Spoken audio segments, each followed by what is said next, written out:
À Khartoum, ils sont des centaines venus des quatre coins du pays à grossir chaque jour un peu plus les rangs des manifestants.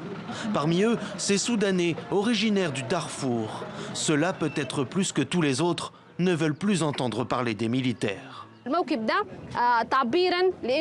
conseil militaire est devenu complice et ne veut pas donner suite à nos exigences en tant que peuple soudanais. Nous leur envoyons ce message. Bourhan, vous aussi vous allez tomber.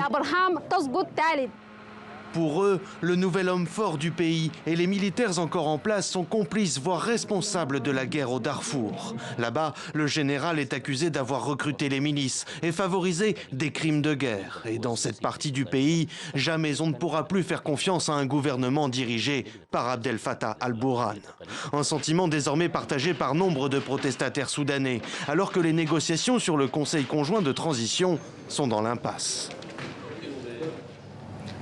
L'armée maintient que le conseil conjoint devrait être dirigé par les militaires avec une représentation civile, ce qui signifie que le conseil militaire veut rester au pouvoir.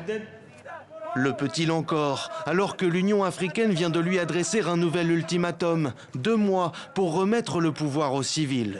Mais le mouvement de contestation emmené par l'association des professionnels restera-t-il uni jusque-là, alors que les manifestants restent accrochés à leurs barricades malgré la pression des militaires? Des voix s'élèvent pour les mettre en garde. Si nous provoquons les forces armées qui ont contribué au changement, nous allons nous attirer des ennuis. Mais si nous présentons une forme crédible et viable de gouvernement civil, je pense que oui, l'armée remettra le pouvoir exécutif à un gouvernement civil.